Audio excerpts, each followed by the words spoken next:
Let's turn our attention now to a chapter that you don't want to miss, I'm sure, because the book is entitled Lose Weight and Keep It Off for Good. How do you do that? Let's say good morning and howdy do to Marva Riley, who is a registered nurse. Marva, good morning to you. Good morning, Pearson. Good morning, Pearson. Good morning, Barbados. Welcome, Good morning, indeed. Your energy is so infectious. Thank you so much for all of that. So bright and early in the morning, indeed. But we want to know, how do you do that? How do you lose weight and keep it off for good? Where do we start? In the mind. Really?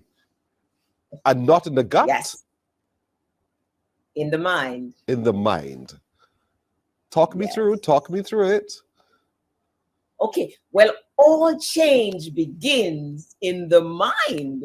I think many of us are familiar with that Bible scripture that says, "Be ye transformed by the renewing of your mind." Yes. Well, that's where every change begins, including losing the weight and keeping it off for good. So it's how I think.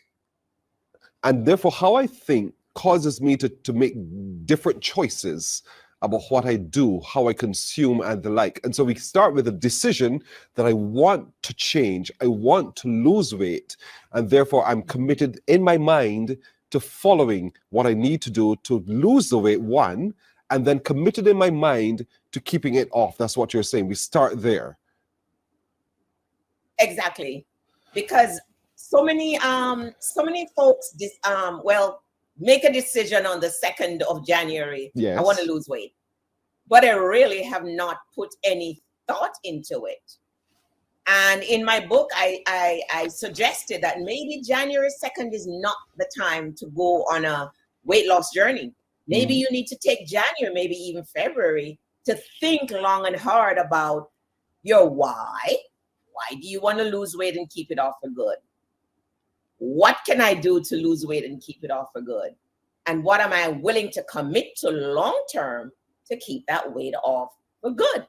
But we've got to begin here, because if we're not ready mentally for the change, come the end of February, we're just gonna quit, because the research shows that before the end of February, more than 33% of those who ventured on a weight loss journey give up, and by the end of March, 80% quit.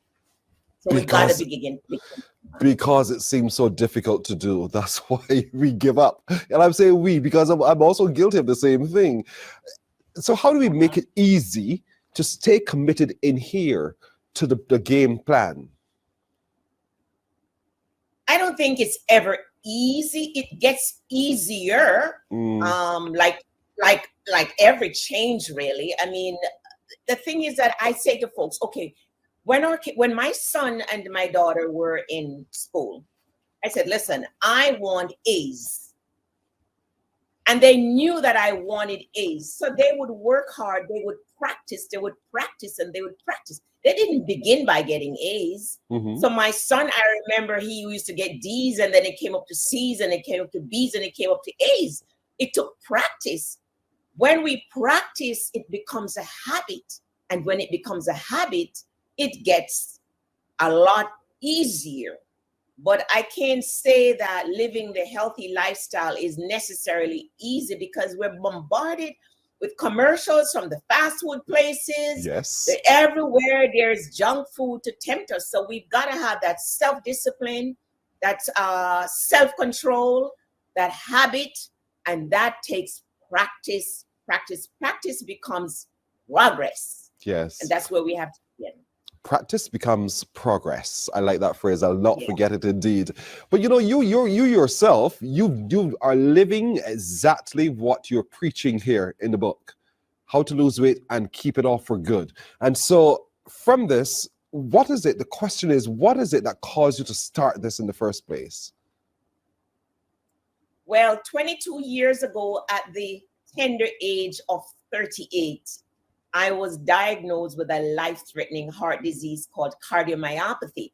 And it was about that time that I started experiencing depression, anxiety, sleep issues, breathing issues, H. pylori, gastric reflux.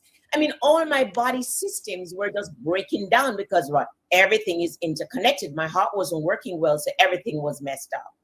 And when I did the research, I read a lot of testimonials and books and listened on YouTube, etc., of people who heal themselves and reverse all kind of health issues using a holistic approach.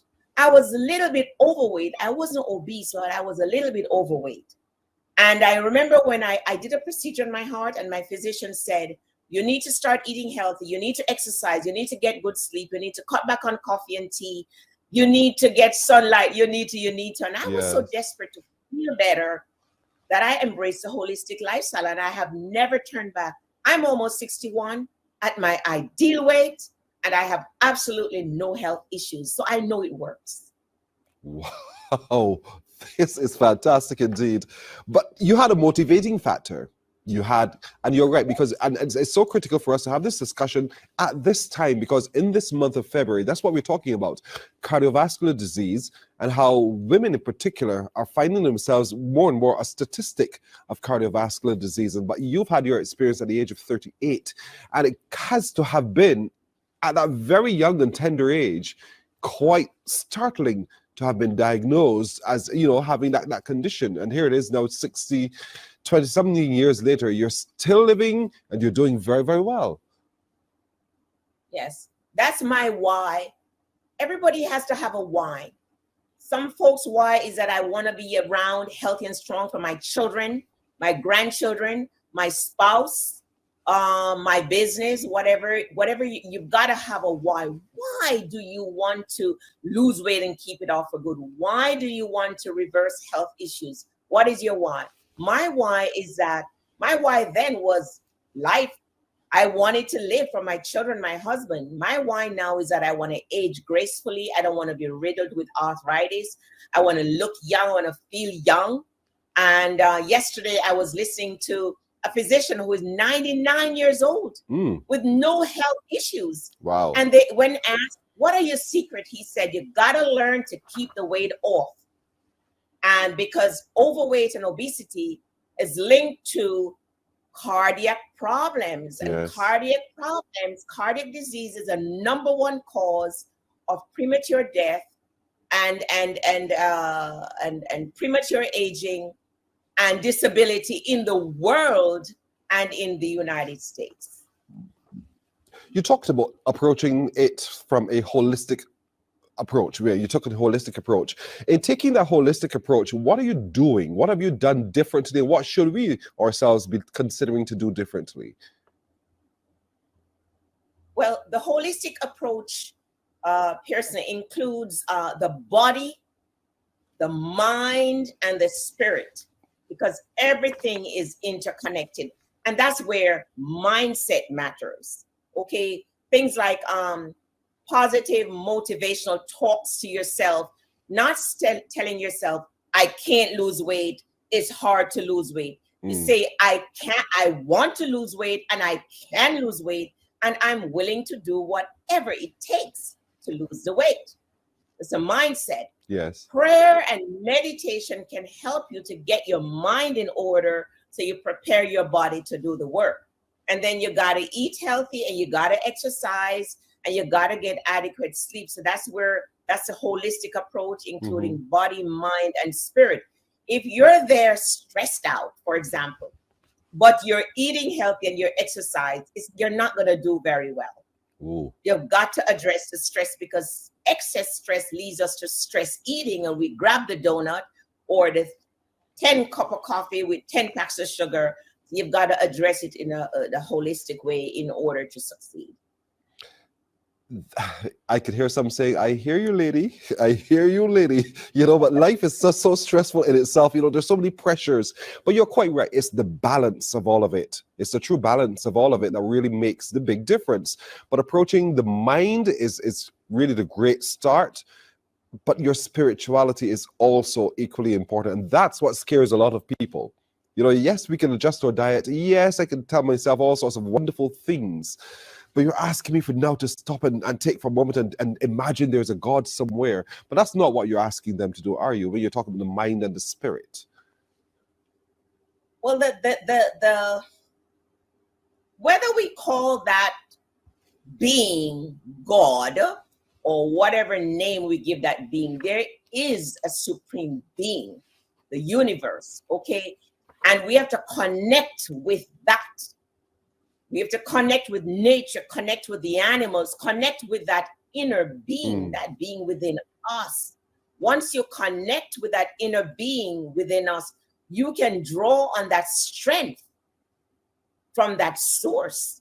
Because in our own strength, we can't do a whole lot. I'm not talking about religion here. It's that inner strength that we can tap into within us. And that's the only way that we're going to be able to succeed at anything, whether it's our business, whether it's weight loss, whether it's our health, whether it's our career, whatever it is, what we want to succeed at, we've got to tap into that inner being to draw on that strength. You know, folks, a lot of this is in the book, Lose Weight and Keep It Off for Good. And this is the book written by Marva Riley. She's a registered nurse. Now, also in the book, is the book a practical day-by-day, step-by-step guide, or is it just your journey, your life? It's a practical day-by-day guide that you can have at your bedside, on your kitchen table, wherever you are, at your desk, that you can just whip out, and it'll give you many steps to help you, practical and doable steps. It's not a complex read at all. It's very easy, very simple, very doable. And these are the steps that work for me. I have two persons that co-authored with me, my sister and my very good friend. They wrote the first two chapters. And in that, they gave their testimonials of being severely obese. And implementing these simple steps like intermittent fasting, like eating more vegetables, like walking, like decreasing the stress level, like drinking more water as opposed to sodas, etc. And they have literally lost half of their body weight by implementing these simple, doable steps. So no, it's not a complex read at all. It's very easy. A seventh grader can read it, understand, apply, and get results. So if you want results, folks, that's the book to read indeed. How to Lose Weight and Keep It Off. Many of us feel the way we do, and many of us don't like the way we feel or even look sometimes, and that's because of the overweight. Many of us have challenges health-wise because of the overweight. So how do we lose weight and keep it off for good? The book is one way to start indeed. And so because it's a practical guide, a practical every minute of everyday reminder of the things that we can do to keep it off for good, it's a good read and a good reason to have it indeed. Marva Riley, I want to thank you so much. You're looking ever so young. I want to look like you when I'm your age, almost there, but hey, this is fantastic indeed. And that's the whole thing. It's because we now have glowing examples of what's possible through you. And so we want to encourage more people to be like you indeed. And so we can do so by picking up the book, How to Lose Weight and Keep It Off for Good by Marva Riley. It's available online, correct? Oh, yes. My book is, I've written 3 health and wellness books. They're all available on Amazon, Walmart, Target, and also on my website, rnmarvariley.com. There it is. Thank you so much again for joining us. I want to wish you all the best. Have yourself a great day, okay? Thank you so much, and thank you for having me, Pearson. You're very welcome indeed. Marva Riley, registered nurse and the author of the book, How to Lose Weight and Keep It Off for Good. Doesn't that feel good to know? Now we know what we can do.